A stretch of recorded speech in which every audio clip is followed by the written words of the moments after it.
आप सभी को सादर प्रणाम। कोरोना से संबंधित एक स्वरचित कविता आप लोगों के बीच में रख रही हूँ। मैं कोरोना पॉजिटिव हूँ और पॉजिटिव हूँ उससे लड़ने के लिए भी। मैं कोरोना पॉजिटिव हूँ और पॉजिटिव हूँ उससे लड़ने के लिए भी। दवा खाने का मन नहीं करता, खाना खाने का मन नहीं करता, मन नहीं करता हंसने और मन नहीं करता हंसने और मुस्कुराने का। योगा, टीवी, मोबाइल सब छूट गया, बस मन होता सोने का। कभी घबराकर जी भर रोने का।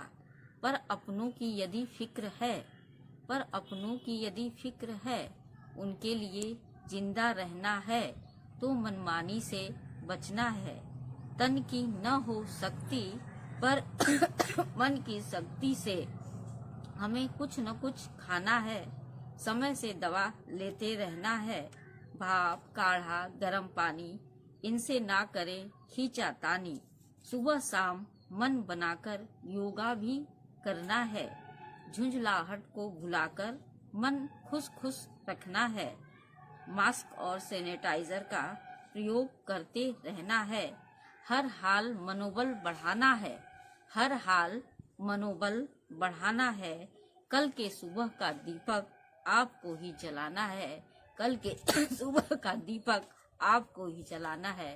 कल के सुबह का दीपक आपको ही जलाना है।